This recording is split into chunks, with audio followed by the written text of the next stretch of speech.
I'm pleased to join you for the first ever African Drone Forum. The policies and regulation that we put in place should promote innovation and not slow it down. We can also design and manufacture drones in Africa. This allows the technology to be tailored to our specific needs and to help create new industries that generate employment and prosperity. And we see drones as an equalizer in terms of bringing reach to those hard-to-reach communities. So last year in Rwanda, they became the first country in the world to have more autonomous air traffic than manned traffic. We're all expecting when is it that computers will overtake humans? And many people don't realize that actually in Rwandan skies, that's already happened. So I see drones as an equalizer, I see drones as an accelerator, and I see the technology as a great potential for Rwandan youth or African youth to be able to compete on the fourth industrial revolution.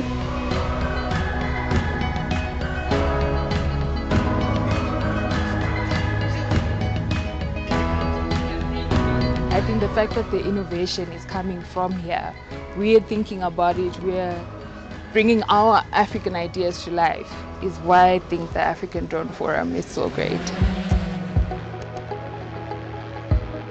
From a transport perspective, we've seen the potential that drones have to change logistics in the continent.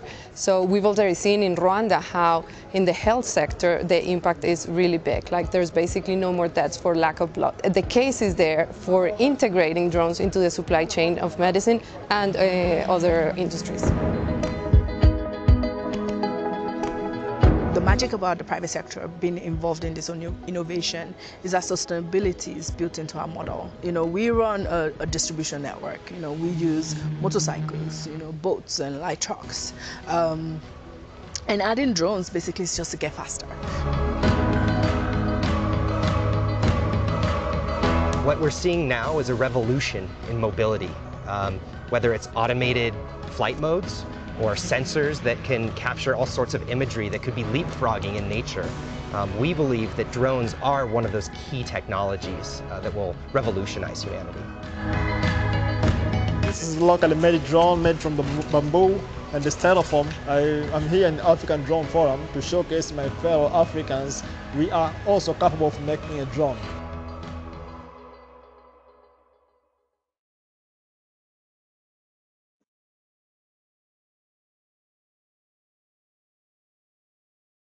Hello and welcome to the Royal Aeronautical Society. My name is Andrew Chadwick. I'm the chair of the Unmanned Systems Specialist Group Committee, and it's my pleasure to welcome you to today's webinar, which is given by David Guerin, who's the Safety and Airspace Integration Advisor from the African Drone Forum for the Lake Kivu Challenge. Before we start our webinar, I have a few housekeeping points. So today's webinar is being recorded, and the YouTube video link will be shared with all attendees 2 days after the webinar through an email which can be accessed and shared free of charge. There will be a question and answer session following the presentation, so please submit your questions via the questions function on the control panel during the presentation, and we will cover as many of these as we can. And all attendees are in listen-only mode, so if you wish to communicate with us, please could you do so via the questions function, so in your control panel, and one of the organizers will respond. Following our presentation this evening, we will have a question and answer session in which we will be joined by Edward Anderson from the World Bank. Now, I'd like to introduce you to our speaker, David Guerin, who is the Safety and Airspace Integration Advisor on the African Drone Forum Lake Kivu Challenge. Hello, David. David worked for 35 years in air traffic control in Australia and Ireland, in air traffic management research and safety and change management, retiring in 2016. Unmanned aircraft and their integration into airspace became an interest in 2012, leading to a sabbatical with the German Aerospace Centre, a move to Winchester in England, and various voluntary efforts focusing on safety assessment and operations of drones and humanitarian aid. Since 2017, David has provided safety and airspace integration advice to the Lake Victoria Challenge in Tanzania in 2018, and the African Drone Forum Lake Kivu Challenge in Rwanda in 2020. David is a member of the Royal Aeronautical Society. He's also a member of the Royal Aeronautical Society Unmanned Systems Specialist Group, and he's a technical expert on drones from both the UK Guild of Air Traffic Controllers and the International Federation of Air Traffic Control Associations. This evening's webinar is entitled Drone Operations for Good, the African Drone Forum. Unmanned aircraft offer a radical new model of cost-effective, attainable, efficient, and futuristic transportation that can provide remote rural villages and access to modern services, benefiting industries and enabling humanitarian operations.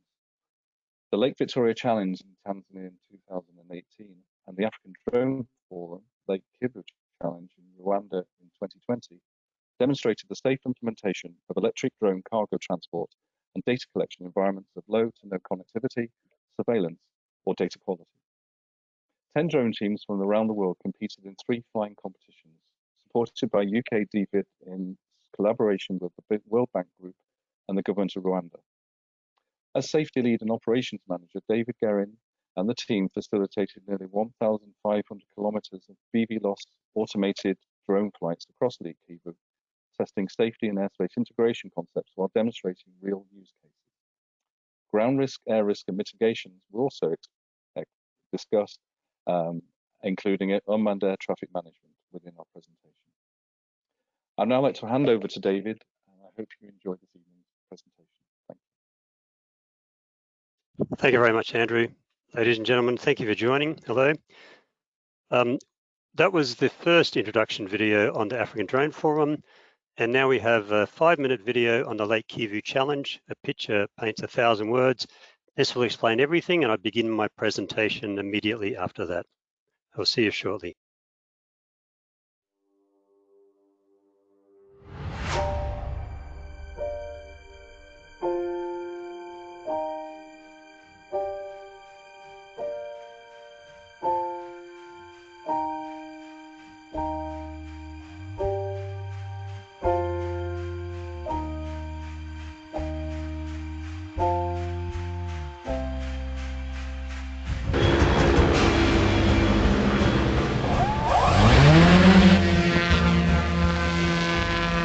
This year in early February, there was a special gathering on the shores of Lake Kivu, Rwanda.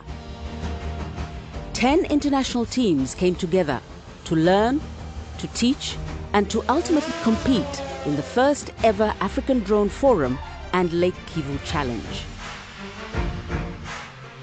To explore how the world's best drone technology can transform the lives of people living in hard-to-reach communities, the Lake Kivu Challenge presented 3 flying competitions.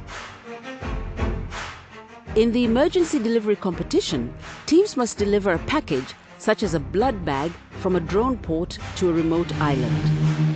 In the sample collection competition, the drones must pick up as many packages containing critical medical tests from a remote island and return to base. And finally, in the find and assess competition, teams must successfully survey a remote island and identify the GPS locations that would assist rescue efforts in the case of a disaster. The team's home for 10 days was a purpose-built drone port in beautiful Karongi. The remote site was over 20 kilometers away on Bugurura Island. As safety was the most important consideration, before there are any flights to the remote drone port or beyond visual line of sight, all the teams had to undergo rigorous safety inspections and carry out multiple short test flights. In a world first, all the drones were fitted with trackers, so they were visible to air traffic control, other manned commercial aircraft, and the judges at all times. These safety protocols will become the industry standard for global drone flights. After safety testing was complete, and before the real competition began, the teams had a chance to join the wider African Drone Forum in Kigali. For 3 days, over 1,000 delegates heard from 100 speakers and over 60 regulators from 26 countries. One clear message was that Africa is open for business, presents cutting-edge use cases, and welcomes the world to invest in its local innovators. Finally, it was back to the lake for the challenge. Over 5 incredible days, the teams carried out over 50 long-distance flights with no safety issues, and the friendly competition and camaraderie challenged and inspired each team to new heights.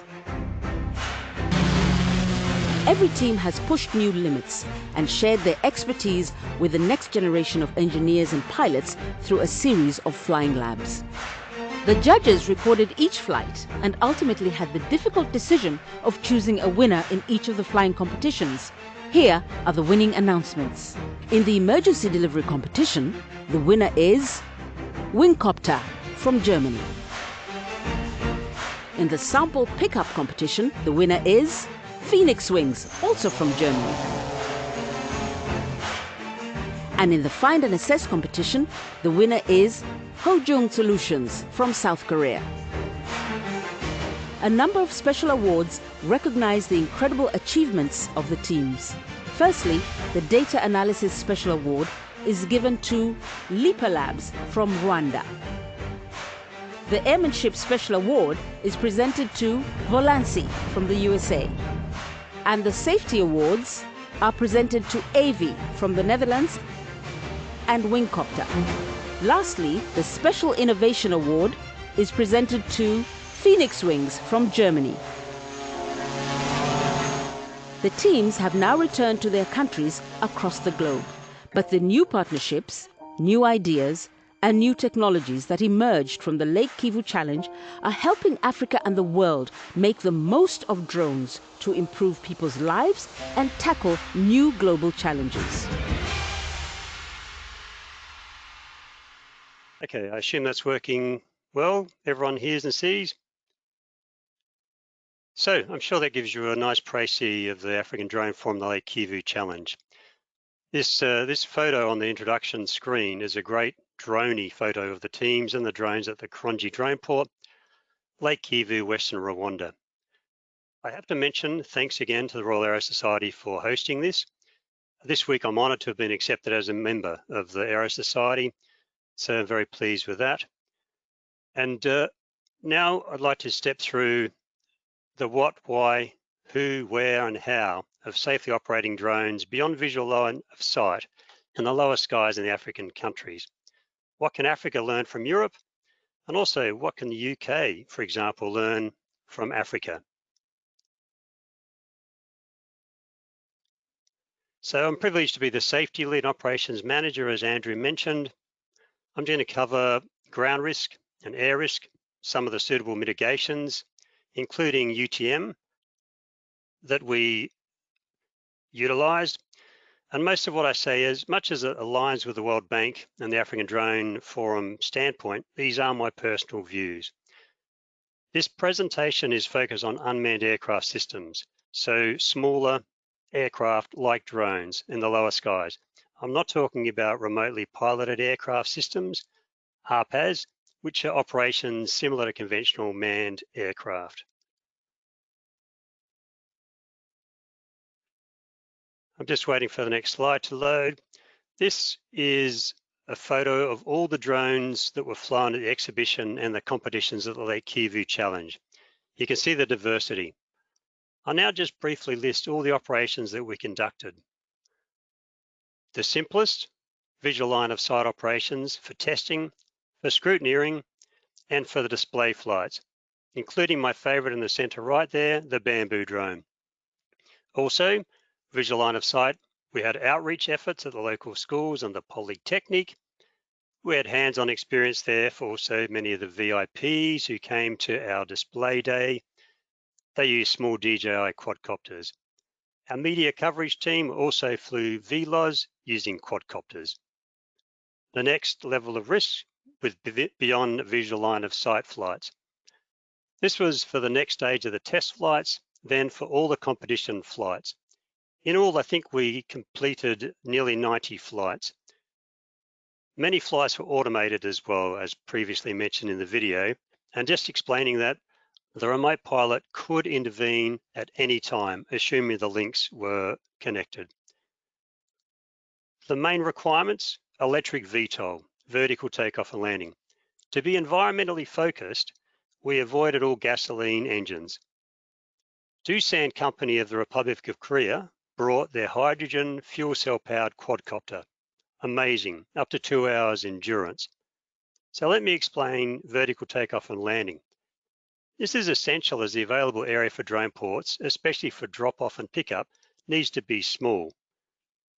Of all the platforms we had 2 hand-launched fixed-wing platforms, and we had rotary wing VTOL designs, all the 3 different designs available, the tail setter, and both types of hybrid, so the dual system and the tilt rotors. Just to explain this a little more, each has a hover mode for takeoff and landing, often on a different battery array, and a transition to forward flight with a pusher prop with the wings providing lift, and then a retransition back to the quadcopter hover mode. Of all the drones, the heaviest maximum takeoff weight was 36 kilograms. We obviously don't want anything the weight of a first-class suitcase or a bag of concrete landing on anyone or conflicting with any aircraft.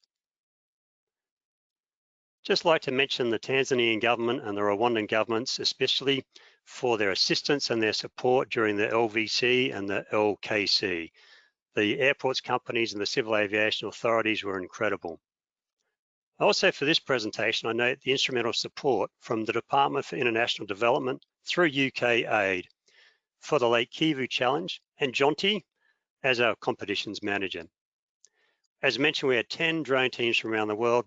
The planning and logistics challenges were colossal. So thanks to Edward, Catalina, Rosa, Gregor, Denise, and Freddie. These are our benevolent and event sponsors. The ADF ended up choosing Altitude Angel from the UK as the lead UTM, Unmanned Traffic Management Service provider. We had equipment supplied by Involley and Unifly, UAvionics receivers and Ping 1090i transceivers were used. And I really want to note, thank you to Locus Dynamics and Charis for their invaluable professional staff and assistant. There's so many skilled people helped us, and clearly I can't mention them all. It was a team effort. I really feel we've punched well above our weight with both of these events in Tanzania and Rwanda, as far as outcomes, as far as stakeholder engagement, as far as fostering a safe drone operations for good. Let me just take you through why, what's the challenge and the rationale. Road safety became Africa's 3rd biggest killer in 2018. This is after HIV and malaria. Drones have their place in supporting associated essential supply chains and reducing, for example, mosquito numbers, tsetse fly numbers, and to decrease these terrible figures. Africa has 16% of road fatalities worldwide, but only 2% of the world's vehicles. On the right-hand side of this screen, you can see gradient up to red. It displays areas where the standard gauge, which is 2-kilometer access to the road network, is missing or not complete in sub-Saharan Africa. It's only 34% across the entire continent. This is partly an issue of budget, and just to sustain the current levels of development, the continent needs another 38 billion each year, plus about the same on that to continue operations. So conventional transport infrastructure, notably road and rail, is prohibitively expensive, especially in Africa. So let's find an innovative solution where it's needed most. There are many other challenges. Rural dispensaries are challenged by maintaining their inventories. They normally get a quarterly delivery and it runs out or goes off during that time. Snake bites. Sub-Saharan Africa has 30,000 deaths annually from snake bites. We look to Europe. 90% of the land is digitally mapped to local scale. Comparison, Africa about 3%. In Mwanza, where we had the Lake Victoria Challenge in 2016, 12,500 stockout episodes occurred. This compromises health services. Meanwhile, 1/3 of all the blood tests were spoiled in transit. So one of the solutions definitely is drone technology. It's evolving fast and it offers a real leapfrogging opportunity, especially in Africa. We also need mapping technologies. They have the potential to impact on health, agriculture, and people. And in January 2018, the African Union Council accepted recommendations to prioritize drones on the horizon as one of the 3 key emerging technologies for African development. So this is a map of Southeast Lake Victoria. It shows the medical supply depots in green in the center at Mwanza, Population of the area under 3 million. And on the western side of the lake at Bukoba, population 100,000. All the dispensaries within the range are displayed in red and blue, red for harder to reach. The large black circle in the center denotes the 30 nautical mile Class D controlled airspace around Mwanza aerodrome. Within that area, all the traffic's known. It's all controlled by air traffic control, so this reduces the airborne risk for beyond visual line of sight flying. It's much easier to mitigate when you know it all, or when you know all the traffic. Options in this environment could be a central drone operations center, and then a drone hub to the north, 45 kilometers away on Ukariwe Island, population around 300,000. This red arrow denotes probably a heavy lift two-way route to supply and pick up samples. This is the route chosen by GIZ and GDM in 2018. This was a pilot project with Wingcopter called Deliver Further. I don't know if you were lucky enough, just recently, hours ago, was the Enviacom webinar in German, Plan Your Market Entry into East Africa, an excellent watch. Also on this slide, there could be smaller hubs. These I've annotated in blue. They could feed a network of even smaller drone ports, maintaining stocks, and being able to return samples back to test facilities. This enhances the present vehicle and vessel network, and it can replace it when there's disruptions. So now I'd like to discuss how Europe can be upheld as a model for harmonization. We're talking progressive drone regulations. These could also apply, and these lessons could apply across the African continent. Historically, in Europe, member states promulgated their own regulations for operations weight limit below 150 kilograms. This left a patchwork quilt of approaches. So this is a barrier to the implementation of a strong drone industry with little chance of harmonization. To touch on Europe, the EASA has 32 member states, a budget in 2018 of 161 million euros. It's expensive. An additional 12 countries are also European Civil Aviation Conference members. EASA is completing the EU regulatory framework now for unmanned aircraft, so we have a common and a safe European market for drone. And they're also working on a higher level regulatory framework for U-space, airspace. That would be a key enabler certainly to support integration. Although I do agree with this recent opinion on U-space that says that it will remain segregated in the airspace until technology and procedures can fully enable this safe integration when we're completely ready. This action in Europe began in 2015. There was an advance notice of proposed amendments, technical opinions, and EASA developed proposals for this as an operation-centric, proportionate, risk, performance-based regulatory framework. This also led them to follow on from the JARIS establishment of the 3 categories of unmanned aircraft systems, so open, specific, and certified, with different safety requirements proportionate to the risk of each area. So let's jump forward 5 years to the present. We now have proof, and I love this term, that cats can be herded. The adoption of the Implementing and Delegating Acts and the guidance material and the alternative means of compliance, for example, the specific operations risk assessment, have all been published, along with standard scenarios. Sadly, this is delayed 6 months by COVID. You'll note on your screen that the UK is yellow on this chart.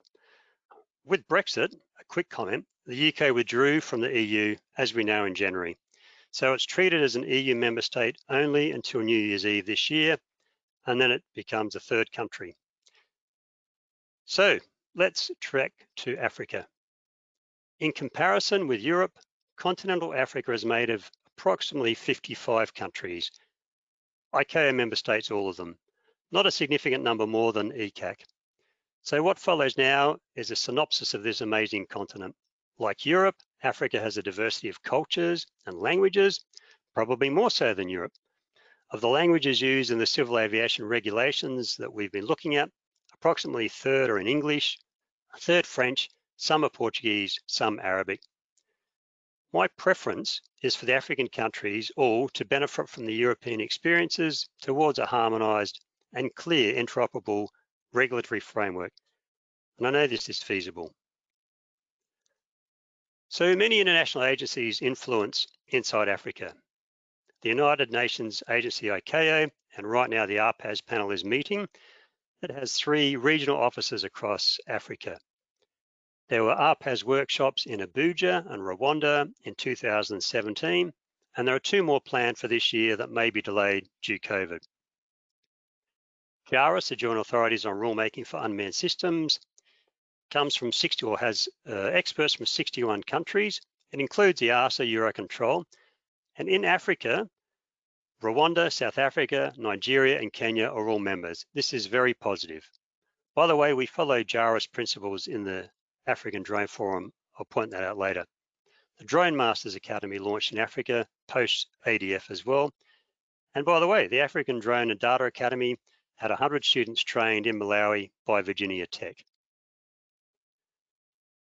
Some ICAO states have challenges in providing safety oversight and in attempting to resolve their safety deficiencies. So ICAO facilitates assistance through cost caps and through regional safety oversight officers. Here are several of these in Africa, and in the RSOOs, members can collaborate, they can share resources.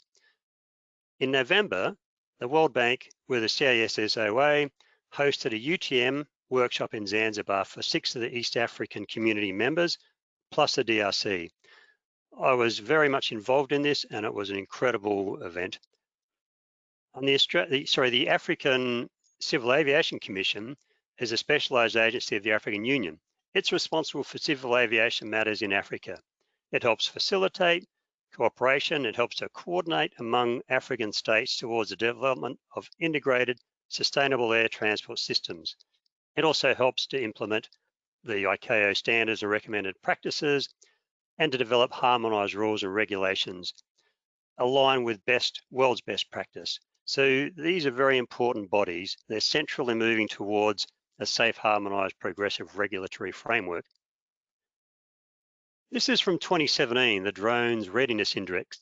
It was a Carnegie Mellon University effort to identify the elements of the drone ecosystem and then to quantify how well countries are doing. It's for governments, for NGOs, for commercial drone companies. The research was split into a broader networking readiness index and then a narrower scope through the drone governance study. Now, this is a few years old and things change, but when it was prepared, they listed Tanzania as 3rd and Rwanda as 4th. Again, a lot has happened in Rwanda since, so I'd like to see an update of this research. I just want to step through some amazing and critical drone efforts. Zipline delivers critical life-saving products precisely. There's no doubt. I've been lucky enough to twice visit their nest. They created just-in-time supply chain, and many of these efforts are emergency bases. It's electric, automated. You can see the numbers of deliveries there. They have a parachute lowered delivery. However, it does need to have a nest, a large base to operate from. The drone also has a parachute as a ground risk mitigation. If anything's out of normal, it can lower down safely. Zipline operates in Rwanda, in Ghana from 2019, and India, Philippines, United States recently. So they deliver in Rwanda mostly blood products. Outside of the Kigali area, due controlled airspace, where they actually deliver 2/3 of all blood. And of course, across Central Africa, another note is that Project Loon is operating. It's outside the scope of what I'm doing here because it's above 60,000 feet. But this does provide essential internet access to many people. Next, we'll talk about urban improvements. Large areas have been surveyed. This is a combination of LIDAR, photogrammetry, and it makes high accuracy digital terrain models. The uses are urban flood modeling and infrastructure monitoring. This infrastructure monitoring has also allowed risk reduction in the Côte d'Ivoire.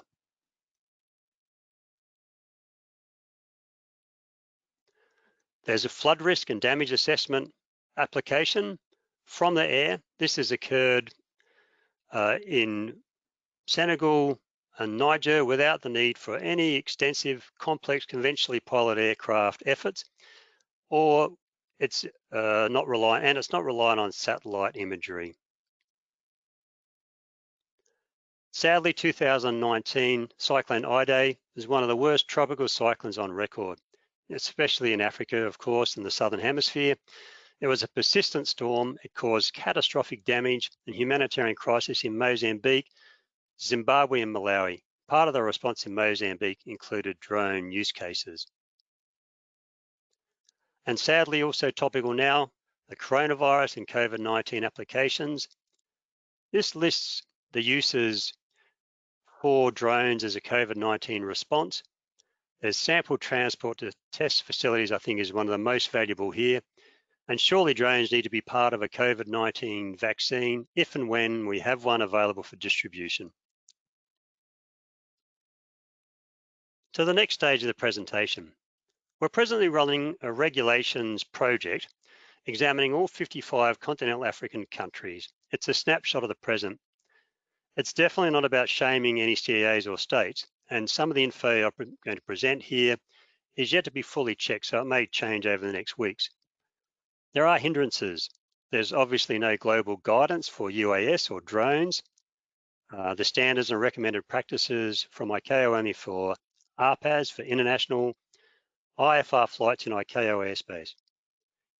Several of the member states in Africa are drafting rules also, or they're waiting for ICAO model UAS regulations and advisory circulars to be published. I'm told that today those publications have been released and they're on the ICAO website. This slide shows that states are progressing. There's much to be done, now certainly the unique opportunity to aim for these harmonised regulations. And this slide shows us who or which member states have civil aviation regulations or rules governing drone operations.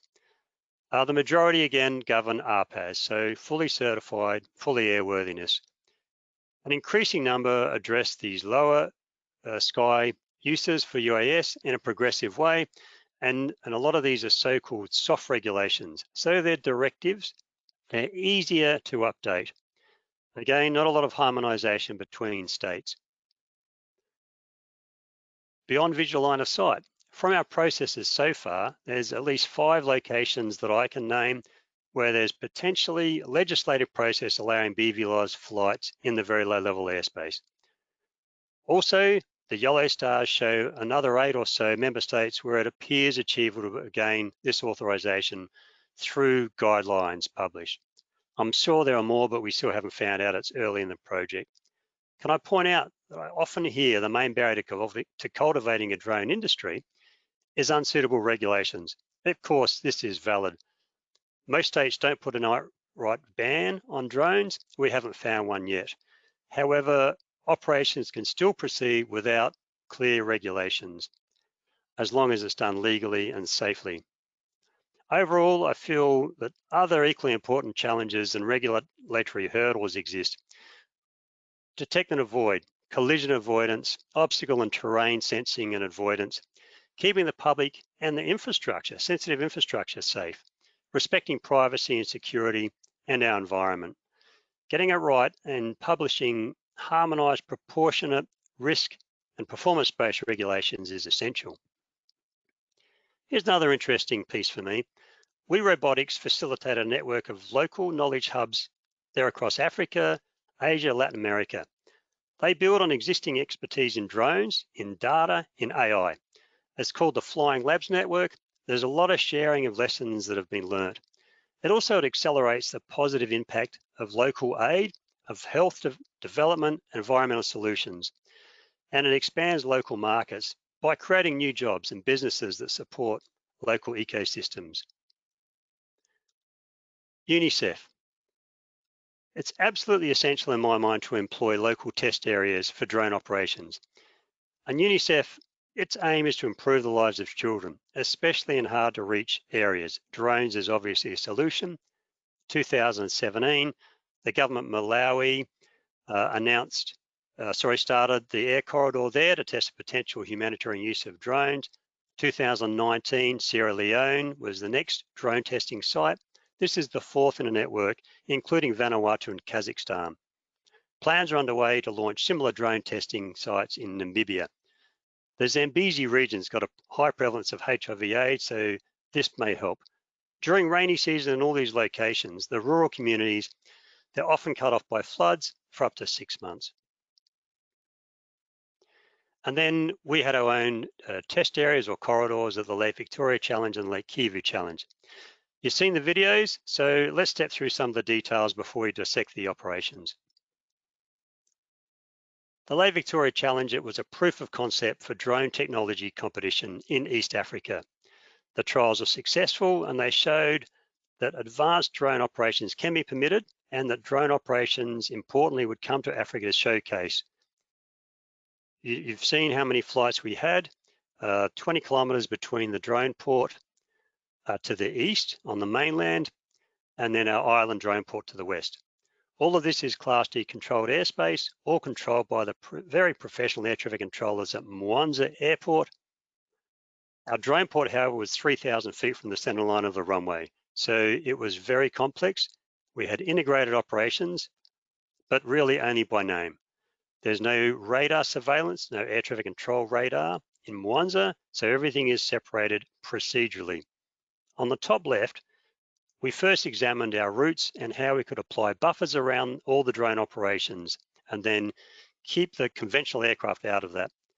This wasn't going to be successful, so we looked for other options. With the authorities on the top right, we started looking at the gaps in the traffic. We put an air traffic controller in the, we put one of our team in the tower with the air traffic controllers, and then we flew in the gaps. Remember, there's Dreamliner 787s, Dash 8, Caravans, ATRs operating in and out of Mwanza.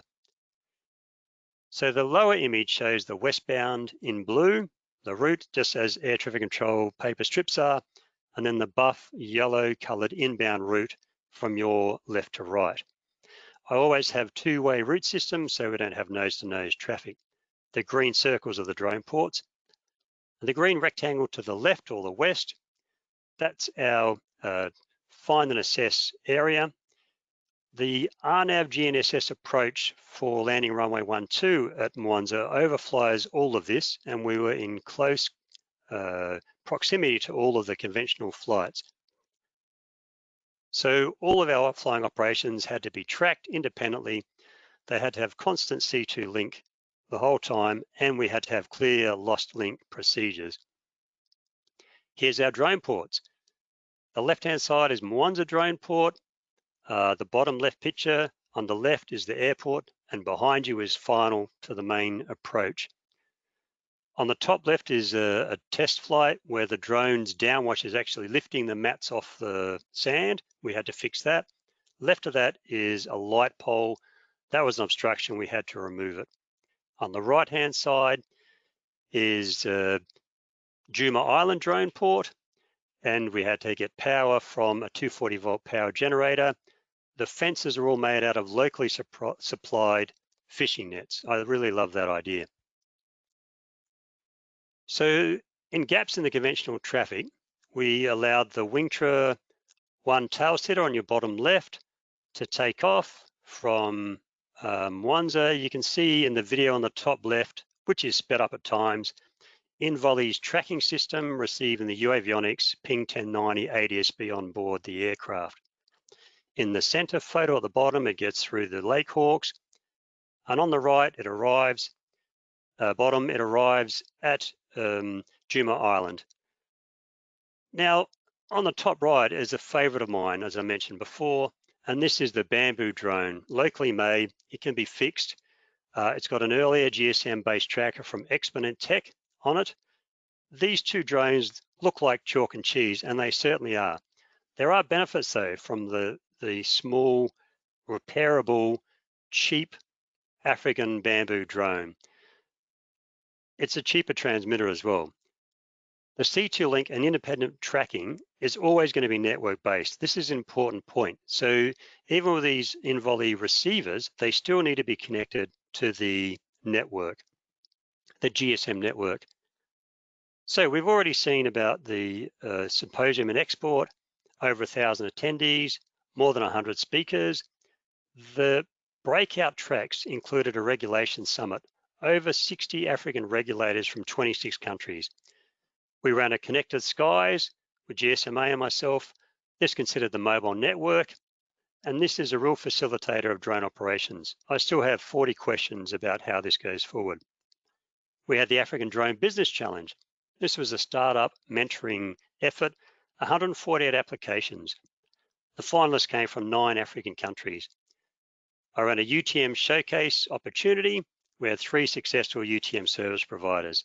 And then of course, VIPs had a display day, over 100 attendees, and about 2 hours of flying, followed by their hands-on training effort, and then a visit to Zipline Mahunga Nest on their way back to Kigali. Lake Kivu Challenge, the scrutineering and test flying we did was all the week before, and then the competition's a week after the conference.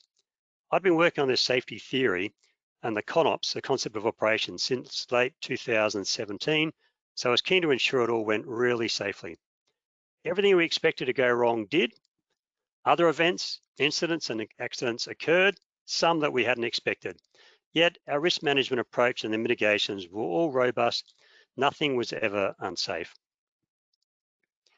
Here's the Lake Kivu challenge. Segregated operations. So on the left is, in red, is our temporary restricted airspace. On the orange, to the west and to the north, is the Class D TMA controlled airspace run by Goma Airport on behalf of the CAA of Rwanda. Everywhere else is Class G, so uncontrolled. We promulgated the restricted area, lowest usable level 8,000 feet for conventional aircraft, and inside it we had buffers on all our operations. The routes northbound and southbound, 20 kilometers each way. We had an emergency flight termination zone on an island.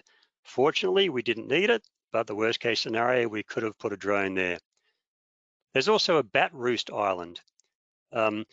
Obviously, we have to be environmentally aware, so this was an exclusion zone. Other exclusion zones that the teams had to avoid: populated areas on the land, the Kivu power station, and a helicopter landing site. On the right-hand side of your screen, we zoom into the find and assess area. The teams had to sense images and also images positioned on tethered boats. This area was east of our beyond visual line of sight cargo routes. Lake Kivu is 5,000 feet above mean sea level, so this is an issue for high density altitude flights. Up to 8,000 feet is what they had to contend with. On the top left, the aircraft were final Goma joined overhead our Buguru Island drone port. Here are our drone ports from a vista. On the left-hand side, Karongi, that was run at the Diane Fossey Foundation location. On the right-hand side, on the tip of the southern tip of Buguru Island, the most beautiful views you'll ever see. So, safety and risk management. Safety is always foremost in everything we do. I pride myself on being a safety ninja, and I was especially compelled to keep the bar high when it came to safety, to align with world's best practice. And this is because I was often asked by global operators, where was the best place to fly in Africa where we can avoid all the regulations? Clearly not a good question. We followed ICAO Annex 19 and the ICAO document 9859, the Safety Management Manual, and all of our teams and our scrutineers stepped through the JARIS, EASA, SORA methodology. When we started, there were no directly comparable guidelines. So I reached out to different areas: conventional manned air shows and air displays, the UK CAP 403, flying displays and special events, the Australian CASA Air Display Administration Manual. Another really important point is the strong relationship with stakeholders, with partners and with sponsors. We began this work in December 2017, and we stepped through workshops, site assessments, risk assessments, procedures meeting. We have the equivalent in Rwanda. On the left-hand side of this screen is the shot of the wonderful Rwandan Civil Aviation Regulations Part 27. We had compliance or alternate means of compliance with half of these subparts of the regulation, and we had exemptions from the remainder. In the center is one of the dozens of versions of the CONOPS, the concept of operations, that I produced. It's 5 parts, 7 appendix and 9 attachments, a big document. On the right, the safety rules refined for confirmation of the transfer of certain responsibilities to operators.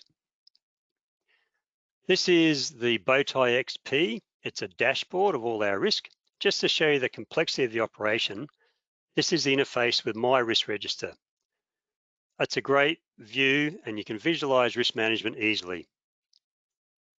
So with a few minutes left, I just want to check through some of the issues that we have. Surveillance. Be warned, SIM cards can be very different in many countries. Don't leave home without a SIM card cutter. All the flights were tracked. We had planned to use small low-powered ADS-B transmitters in the Lake Kivu challenge. For various reasons, we didn't. So we used GSM-based self-contained trackers. These were attached to all of the drones. You may be able to see this red route. Up the top is the boat. We left the trackers on when the boat was going via the ferry terminal. And also we left that on as it went through on the transport back to Kigali. This is the first time I had to sequence a boat from our drones, by the way. We never wanted to overrun our own boat with our own drones. Avoiding hazards. This is very difficult beyond visual line of sight when you don't have imagery from the drones. You saw the Lake Hawks before with a Wingtra one. On the left, we had a portable connected weather stations. This is my favorite. We had one at both drone ports. You can see the puddles from the evening's rain.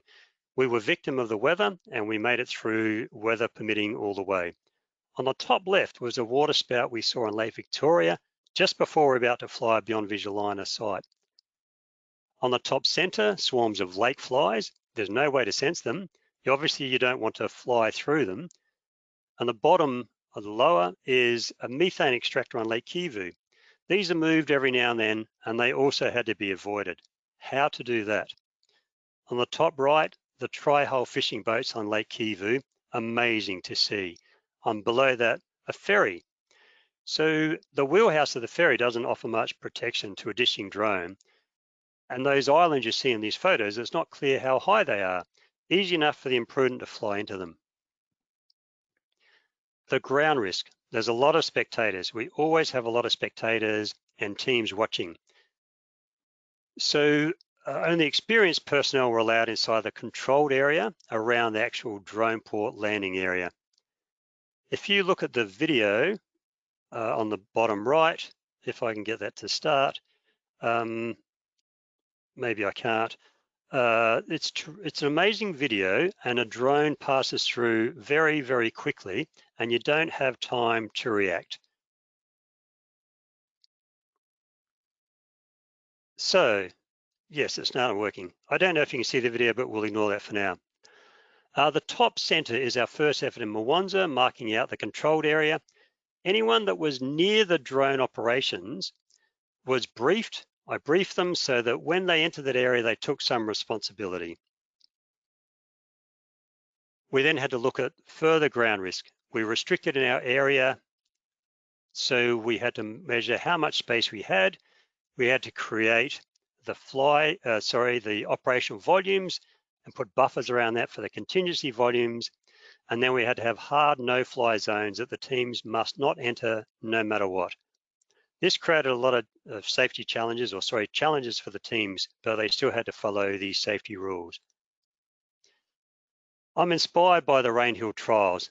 This slide is a favorite of mine also, the last couple of slides. This is 190 years ago. From there, we've ended up with double track train systems, signaling, timetables, and carrying mail. I feel what we've done in Africa is very similar, and the benefit of humanitarian aid and drone uses far outweighs deliveries of beer and burritos and books. All these things are essential in Africa. We also need to continue respecting people's safety, their privacy, security, and the environment. Never use drones just for the sake of using drones. There must be a need, and there are a lot of needs in Africa. Let's keep these discussions happening. Together we can make a better future Thank you so much for listening and watching. I hope this explains what happens in Africa. It allows us to contemplate what Africa can learn from Europe, and food for thought perhaps for what the UK drone industry can learn from Africa. Now, Andrew and Edward, if you join us please for the questions and answers session. David, thank you very much indeed. That was an excellent presentation. So much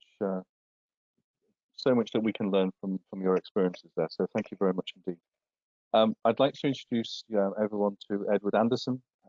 Edward is a senior technology and resilience specialist from the World Bank, and he's stationed at Dar es Salaam in Tanzania. He supports countries with regulatory development for unmanned air systems, developing industrial policy and business strategies for skills and investment, and advising on the operational models for scaling up demand-driven unmanned air services. Edward also participates on various international initiatives, such as European Space Agency's Open Science Committee and the European Union's Drones in Humanitarian Action Expert Working Group. Edward, thank you very much for joining us today. We now have our question and answer session. I'd ask those, we have a couple of questions already from you, so thank you very much indeed. If you do have any questions, if you could submit them please via the questions panel, that would be much appreciated. So I'll go to our first question. The first question we have is, are there any drone port best practices identified during the drone challenges? There is a project that we're conducting over the next few months with the support of the World Bank, and that will look at the outcomes from our efforts in Tanzania and Rwanda, and from that we will produce best practice guidelines for drone ports. It's a real interest of mine, as I've spent a lot of time in airport and airspace capacity enhancement. Did you want to add to that, Edward? Thanks, David. Not on the operating model, but maybe also to mention that at the Lake Victoria Challenge, we had a track on drone port and infrastructure and collaboration with the Norman Foster Foundation. It's an architect's foundation looking at the civic functions, the design elements, and what drone ports could represent as sort of iconic new building categories in Africa. So that was also quite interesting and something different. Thank you. We now have another question. To help us to develop drone regulation, it requires ICAO, SARP, and also benchmarking rules. What are your recommendations to have such regulations?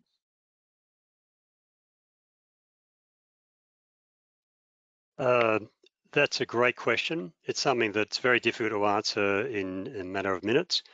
My first step really is to recommend the person to ask the question and our listeners to go to the ICAO website and look up the model UAS regulations and the advisory circulars that are published today.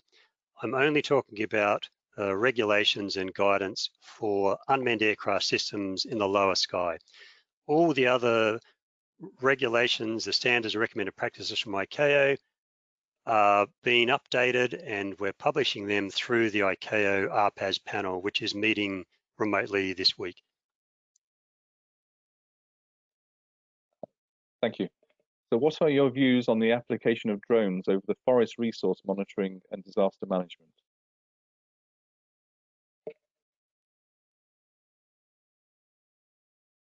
I can take that. So I think we see disaster management in particular as a leading sector for introducing and innovating new use cases.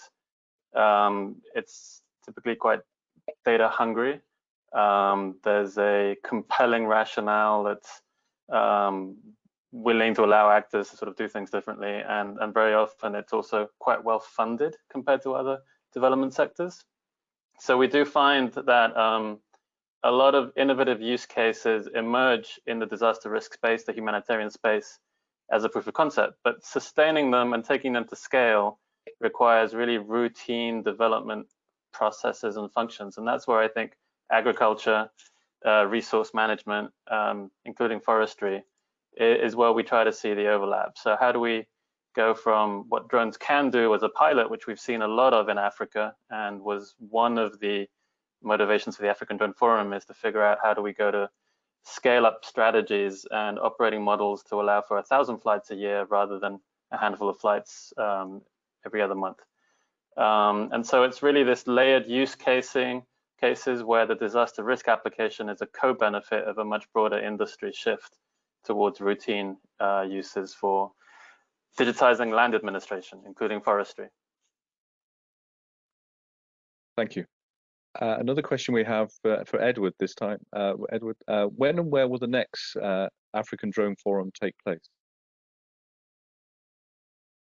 Yeah, thank you for that. Well, truth be told, we don't know. The first African Drone Forum was an experiment.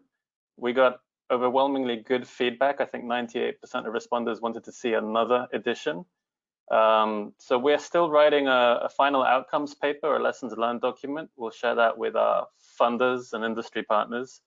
And it's a question of really finding the right host and resources to organize again. My own view is that a flying competition in some evolved form would be interesting, but perhaps not on an annual basis, but maybe every 2 years or so. So stay tuned at africandroneforum.org for updates when we get them. Marvelous, thank you. Another question for both of you. What was the public response to the drones, or do you find in drones in Africa from your experiences? Whenever we were flying drones, the public were nearby. We ensured that we had reach out to the communities, that they knew that we were flying drones, especially the fishing communities, as we were overflying where they would normally be fishing. People always came and watched. People were enthralled. We didn't seem to have any issues. And in my opinion, people are incredibly interested and they see the value. If I could add to that, David, we had a NGO called FHI 360 do a consultation in 2016-17 in Tanzania on public perceptions based on our scaled up land surveys. And they found the general public was actually quite a lot more positive than your average civil servant. So they understood quite quickly the utility and they appreciated the application. And I think there was a lot of engagement. And that's one of the advantages of doing land surveys with drones is you tend to be more engaged in the community because you have to launch and land and explain to local leaders, village chiefs, etc., what's going on. So they tend to be more involved in the digitizing process.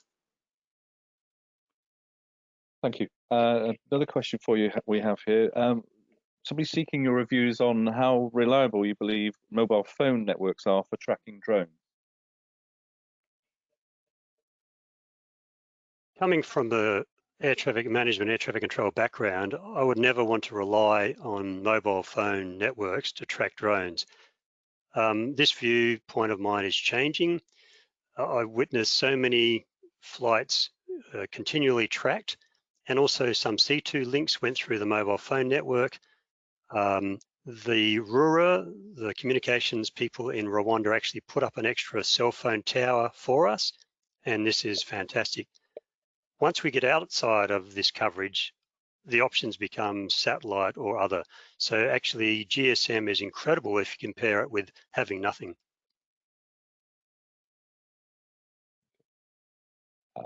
There are a lot of, next question is, there's a lot of great use cases in Africa, but is there a viable business case?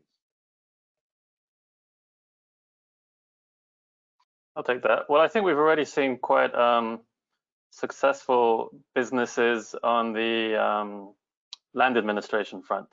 So it starts with extractive industries, mining, forestry, but where we see is quite extensive mission creep, if you like, of the projects, but into land titling, land registration, farms, buildings, peri-urban areas. When we started mapping Zanzibar, we only really intended to map urban areas, but the utility of mapping extra 2,000 square kilometers actually exceeded the cost once you get the whole system up and running. And that spurred a number of startup companies to offer drone survey services. So on the sensing and mapping markets, I think there is viable business. On cargo delivery and supply chain, it's still dependent on national policy, what you can do, but certainly countries like Zipline have been very successful and they're now valued at over $1 billion. Next question. Thanks for the great presentation. In your talk, you've described a lot of commercial activities in paving the way for the future of drones. How do you feel about UTM regulations for non-commercial operators that could be deemed as disruptors to the safety and security of the use of drones? Dave? I'm not sure if I completely understand the question, but we interfaced with Zipline's UTM. They obviously have a well-managed automated system, and their drone routes to some of the southern hospitals were within 3 kilometers of where we had our hands-on flying airspace. So we had to interface. As long as everyone's using similar protocol, I don't see any issues with it. Okay, thank you. David, another question for you. Was noise from the drones ever a consideration, and how did you manage it? That's a great question. Yes, it was a consideration. I had a noise monitor with me, and one of our volunteers on the team checked the noise of the drones in comparison with noise around us. There are some drones that are slightly noisier than others, but I can tell you that up close to the drones, it's not an enormous sound, especially as we're all electric drones. Okay, thank you. Next question is, what electronic conspicuity requirements would you recommend, and how would we solve the unmanned community's resistance? Africa has a chance to lead this. So actually in Rwanda, that's a great place to start, because all aircraft are required to have an identification of some sort to be transponder or ADS-B equipped. As long as we know every aircraft's location and intentions, then things are good. Remote identification through the state letter is an issue because of the 1090 megahertz spectrum, and it's a valid point. However, in Africa, where there's unlikely to be saturation of ADS-B ground station receivers and of airborne receivers, I think this could be revisited. And it is up to each member state to decide. So again, the important thing is to have interoperable remote identification standards so that each different member state doesn't go it alone and people can't cross borders.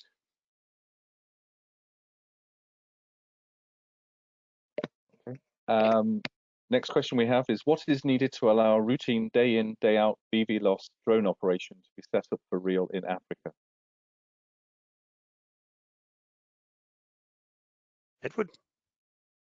Sure. I mean, countries that really want to develop a successful and vibrant drone economy need to have a plan for the enabling environment, really. What we've seen when we look at case studies of South Korea or Switzerland and also Rwanda, starts with industrial policy, and it starts with an appreciation that there is an enabling environment with how airspace will be managed. Either you segregate the routes or you integrate. What's the infrastructure and what's the business model for that if you have public-private drone ports or privately managed ones. And we've seen different models. So we've seen with UNICEF a very open drone corridor approach, many different providers, very much an R&D test bed, trying to figure out how these technologies and players can work together for scale. And then we've seen someone like Zipline, which is quite vertically integrated. They manage their own UTM, their own nests. They build and operate their own drones, and they go to scale directly by having their own routes planned. So in Ghana, they're planning to do up to 600 flights a day eventually. In Rwanda, they've been running over 50 flights a day.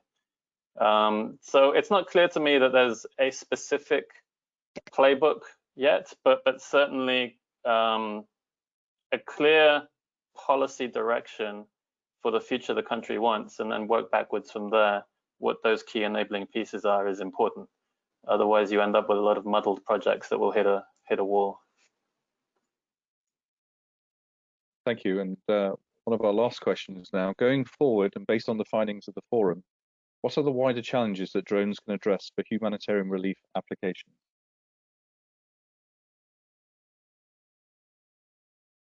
Start with David, I think. The wider challenges in having drones operate, is that how the question's framed? What are the wider challenges that drones can address for humanitarian relief applications? I hope I summarised that reasonably well during the presentation. It's a matter of lacking infrastructure, filling the gaps in the supply chain when infrastructure is lacking, in my view.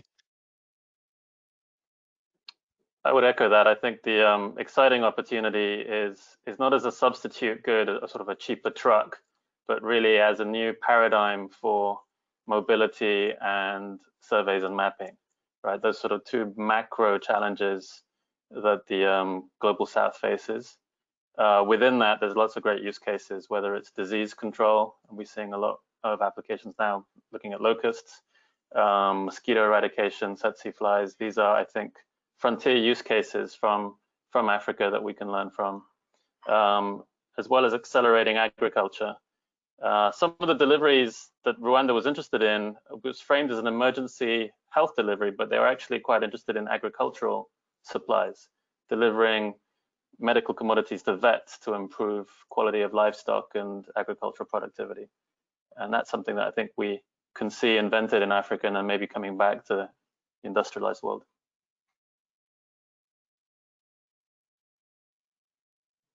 That's excellent. Thank you very much indeed. And that indeed was our last question. So thank you to both David Guerin and for Edward Anderson for an excellent presentation and question and answers. So very much appreciated. Thank you. And I'd like to deliver my vote of thanks for all your work and good luck with the future with everything that you're doing here. So that brings to an end our webinar from the Royal Aeronautical Society. I'd just like to remind all of you that the webinar or the video recording of today's webinar will be emailed out in 2 days' time, and it will be free to access and to share. We would also like to advise you that we will send a survey to all of you, and we would really appreciate your feedback, how you feel the webinar went, and that would be very much appreciated and helps us going forward in our planning. So I'd like to bring an end to our webinar. Thank you again to David Guerin and to Edward Anderson. Thank you all for tuning in. I hope you enjoyed it. Do look out on the Royal Aeronautical Society's website for future events, which we look forward to welcoming to you. And wherever you are in the world, take care, be safe, and we hope to see you soon. Thank you very much indeed.